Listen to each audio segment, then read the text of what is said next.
We have seen one estimate that says it would cost $88 billion to deport 1 million people a year.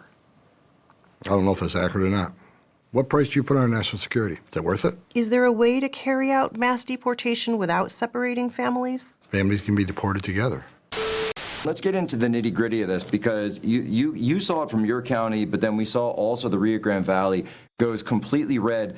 And people have been talking about this for years, and we heard it from the Mitt Romneys. By the way, I ran into Paul Ryan this morning at the Breakers. That was interesting. I saw him using AirPods, by the way, the Bluetooth.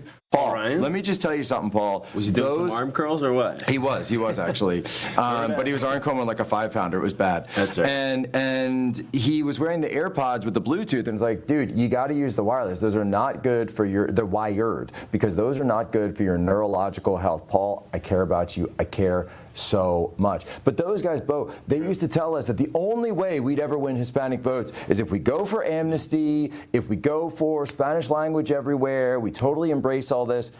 And Trump ran to the exact opposite of that. He said economics and deportations, and he talked about deportations pretty much every single chance he possibly could. Even if you didn't ask him a question about deportations, he would somehow get it back to deportations. They'd be like, oh, what do you think of Iran? He's like, well, Iran's going to be really scared when we start deporting everybody. He's like, wait, what? Yeah, because it includes all their agents and all their sleeper cells, right? That's right. That's right. And it would do it. So talk to me about you came from Texas. You saw the switch. You saw the flip. How was it that Trump was able to cut across all of that old bad thinking? Yeah, I think that what most people don't realize is for all the people in Texas on the border, I mean, we have 1,254 miles of border in Texas, and the communities along the border were just devastated with, the illegals coming across, bailing out of cars, stressing all the law enforcement. People just didn't feel safe on the border. And that was just, I think, a huge contributing factor. Couple that with some of the social issues. It turns out that Hispanic people are people of faith, and family is important to them.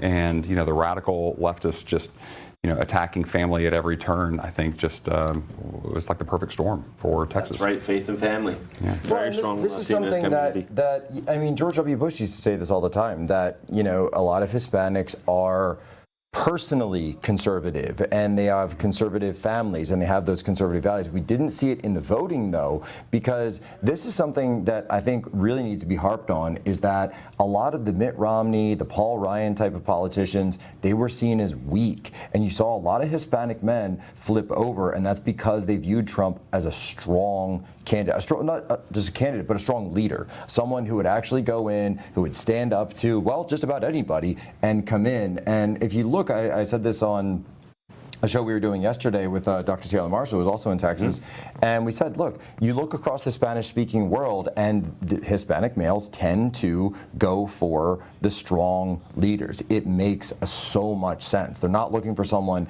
who, just based on the identity crap, that's all Democrats do. The Democrats want that. They're talking about someone who's actually going to be a good leader, because as it turns out, the price of goods, the price of fuel, the price of everything affects everybody. And who doesn't like the cartels, who doesn't like the violence, doesn't like fentanyl? The people who live there.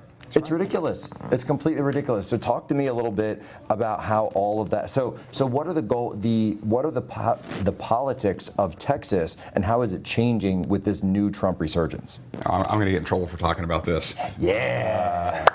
Texas still has a large contingent of people who are kind of the Bush wing of the party, and kind of this notion that we have to, as Republicans, be in the middle and govern from the middle, and that's what people want. And I couldn't disagree more. I think Donald Trump showed us that bold leadership actually works. When you just the Paul Ryan wing. I mean, was he still crying when you saw him, by the way?